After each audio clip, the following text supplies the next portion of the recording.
تحية لكم وأهلا بكم مع فيديو جديد. أذكركم دائما بضرورة الاشتراك في القناة، تفعيل خدمة الجرس وكتابة الملاحظات والآراء والكومنتات، رجاء دائما تساهمون معنا في انتشار هذه القناة. ريال مدريد في أزمة، نعم لا شك في ذلك، لكن الفرق الكبيرة عادة تمرض ولا تموت كما يقولون، فما بالكم عندما نتحدث عن أكبر وأشهر وأغنى وأنجح نادي في العالم، وهو نادي القلعة الملكية البيضاء في العاصمة الإسبانية. لكن طبعا بداية الأزمة ربما بدأت تظهر منذ عهد المدرب السابق كارلو أنشيلوتي، الذي دائما يصيب أداءه التدريبي نوع من الترهل في أواخر مواسمه، يعني عندما يطول به المقام مع الفريق، وبالتالي ظهر هذا في آخر موسم إلى أن ذهب مع ابنه إلى البرازيل. الآن لأن الغريم برشلونة نجح في التعاقد مع مدرب ناجح والألماني هانزي فليك، كان لابد من رد من ريال مدريد، وكان الرد بضخ دماء تدريبية جديدة في الفريق، وكان الاختيار مثاليا على الورق من الناحية النظرية، لأن إدارة مدريد جاءت بمدرب اسمه تشابي ألونزو، مدرب شاب في العمر في وسط الأربعينات، مدرب كان لاعب وسط ممتاز، لاعب وسط دولي، فاز مع المنتخب الإسباني باليورو وبكأس العالم، لعب 5 سنوات مع ريال مدريد، أيضا فاز خلالها بكثير من البطولات أهمها دوري أبطال أوروبا، وقبل ذلك كان قد لعب مع ليفربول وفاز معه أيضا بدوري أبطال أوروبا، وبعد ذلك ذهب إلى ألمانيا ولعب مع بايرن ميونخ. وبالتالي هذا الرجل تتلمذ على أيدي مدربين كبار، مدربون مثل غوارديولا، مثل مورينيو، أسماء كثيرة كبيرة في إسبانيا، في إنجلترا مع المنتخب. وبالتالي كان والده مدربا وشقيقاه حكم ولاعب كرة، وبالتالي هو من عائلة كروية، وكما يقول مورينيو هو مدرب مثالي. والحقيقة أنه قضى موسمين مع باير ليفركوزن الألماني بعدما درب ناشئي ريال مدريد، واستطاع أن ينجح في قيادة ليفركوزن إلى الفوز بالدوري الألماني بدون هزيمة لأول مرة، الفوز بكأس ألمانيا، والفوز بكأس السوبر الألماني. من أجل كل ذلك بدأ أن ألونزو هو الاختيار المثالي لريال مدريد، لكن الأيام أثبتت أن اختيار ألونزو لتدريب ريال مدريد كان ربما قرارا عاطفيا حماسيا اندفاعيا أكثر منه موضوعيا، ربما لم يكن هو الاختيار المناسب. لماذا؟ هناك 10 أسباب يمكن أن نعددها لنشرح من خلالها هذا الموضوع. أولا، إن تألق تشابي ألونزو مع ليفركوزن على مدى موسمين لا يعني أنه سينجح مع فريق أكبر من ليفركوزن، وأقصد ريال مدريد الذي ربما هو أكبر أندية العالم. والحقيقة أن هناك نوعية من المدربين ينجحون مع الفرق المتوسطة والصغيرة، لكنهم لا يستطيعون تحقيق نفس النجاح مع الفرق الأكبر.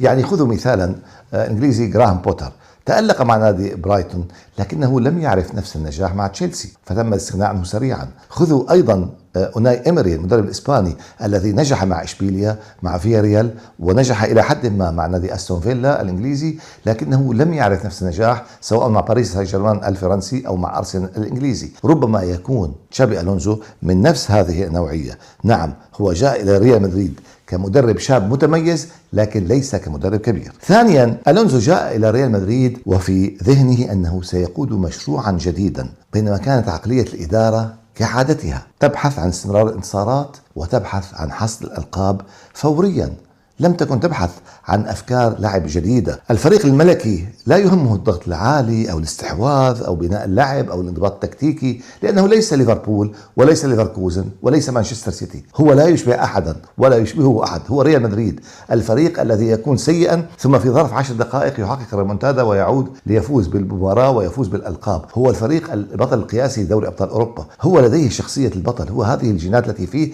هي التي تساعده، وهو يحتاج مدرب يعرف كيف يتعامل مع هذه الشخصية الموجودة في الفريق وفي اللاعبين. ثالثا، محاولة ألونزو فرض عقلية انضباطية على الفريق مع محاولة تأديب بعض الرؤوس، يعني من نجوم الفريق أمثال فينيسيوس، رودريغو، وتكريس مبابي كنجم أول للفريق. ربما كانت سياسة خاطئة، لأن هؤلاء يعتقدون أنهم لم يخطئوا في شيء، هم كانوا مرتاحين مع أنشيلوتي، وكانوا في ظل هذا الارتياح يبدعون ويسجلون ويفوزون بالألقاب، فلماذا يعيشون تحت الضغط ويطالبوا بتحقيق نفس النجاحات؟ وهكذا كان الاصطدام بين فكرين مختلفين. رابعا، دفع ألونزو ثمن اختلافه عن أنشيلوتي، لأن كارلو أنشيلوتي الذي كان لاعبا مميزا وكان مدربا قديرا وهو من أنجح المدربين في تاريخ اللعبة والأكثر فوزا بدوري الأبطال، يتعامل مع اللاعبين تعامل أبوي، تعامل تسبق فيها التعليمات ابتسامته، يريح اللاعبين نفسيا، وبالتالي الجو مرح، الجو حميم في غرفة الملابس. ولا ننسى فارق السن يعطي أنشيلوتي هذه الأريحية، بينما تشابي ألونزو الأقرب سنا للاعبين، صحيح أنه لاعب في النادي سابقا وابن النادي، لكنه جاء بعقلية الأخ الكبير، الأخ المتسلط ربما، أو الأخ الذي يريد أن يهيمن ويفرض أفكاره. قد يكون كلاهما متميز تدريبيا، لكن هناك أسلوب يمشي مع فريق وأسلوب لا يعمل. خامسا، بسبب كل ما سبق، فإن غرفة ملابس ريال مدريد في عهد ألونزو أصبحت مضطربة، أصبحنا نسمع عن مشاكل فيها، أصبحنا نسمع عن ارتفاع أصوات بعض اللاعبين. والحقيقة أن الطرفين، اللاعب والمدرب أو المدرب واللاعبين، كان لديهم نوع من العتب على الإدارة. يعني على سبيل المثال في مباراة الكلاسيكو الأولى، عندما يعني قام بحركات غير رياضية أو غير مريحة فينيسيوس جونيور بعد تبديله، وقد كان متألقا جدا في تلك المباراة، انتظر تشابي ألونزو من الإدارة أن تعاقب فينيسيوس، وانتظر فينيسيوس من الإدارة أن تقف معه، وهو نجم الفريق الذي ساعده في الفوز بدوري أبطال أوروبا. والحقيقة أن الإدارة يعني أمسكت العصا من المنتصف واكتفت باعتذار عبر وسائل السوشيال ميديا لفينيسيوس لكي تطفئ النار أو تبقيها تحت الرماد. والحقيقة أن حتى حركة مبابي الأخيرة، يعني بعد كأس السوبر الإسباني، عندما طالب ألونزو اللاعبين بالوقوف كممر شرفي لبرشلونة، بينما مبابي طالب اللاعبين بالانسحاب، أيضا أعطت مؤشر على أن سلطة المدرب تتراجع وسيطرته على اللاعبين تتراجع، حتى مع مبابي الذي يوصف بأنه نجمه المفضل أو لاعبه المدلل. سادسا، ألونزو كان لاعب وسط مميز، والغريب أن أسوأ خطوط فريق ريال مدريد في عهده كان خط الوسط. صحيح أن هناك إصابات في خط الدفاع، صحيح أن خط الهجوم كانت عليه بعض الملاحظات، صحيح أن غيابات أثرت على أداء الفريق، لكن أيضا يعني ألقي باللائمة على ألونزو في موضوع كثرة الإصابات، بدليل أنه تم تفعيل دور المعد البدني بينتوس عندما تم الاستغناء عن ألونزو وتم التعاقد مع المدرب الجديد أربيلوا. وفي هذا إشارة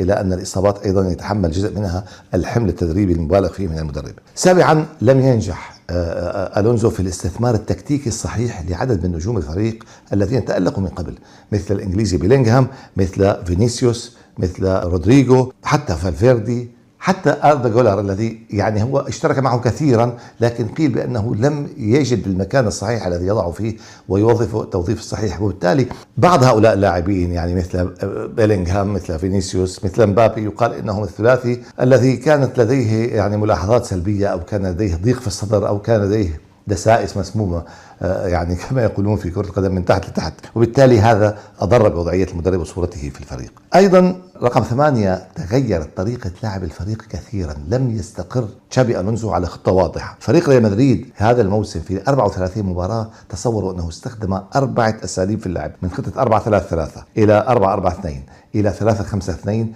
إلى 3-4-3، وبالتالي نجح في ذلك أحيانا وأخفق أحيانا أخرى. تاسعا، كثرة المداورة وتغيير التشكيلة. معدل تغيير تشكيلة ريال مدريد في كل مباراة 3 لاعبين في هذا الموسم، وهو من أعلى المعدلات في الدوري الإسباني لكرة القدم، وهذه النسبة المرتفعة بالتأكيد تؤثر على استقرار الفريق. عاشرا، الخسائر القاسية التي تعرض لها الفريق. صحيح أنه من 34 مباراة فاز ب 24 مباراة، وأنه عنده نسبة فوز حوالي 70%، وهي نسبة جيدة، لكن الخسائر التي تعرض لها مؤلمة ولا تليق بريال مدريد خلال فترة قصيرة حوالي 6 أشهر أو 7. خسر في نصف نهائي كأس العالم للأندية في أمريكا أمام باريس سان جيرمان ب4 أهداف نظيفة. خسر في الدوري أمام غريمه أتلتيكو مدريد في ديربي العاصمة ب5 أهداف لهدفين. خسر في أرضه أمام سيلتا فيغو بهدفين مقابل لا شيء. في دوري أبطال أوروبا خسر في الأنفيلد أمام ليفربول بهدف مقابل لا شيء. وخسر في سانتياغو برنابيو أمام مانشستر سيتي بهدف ل2.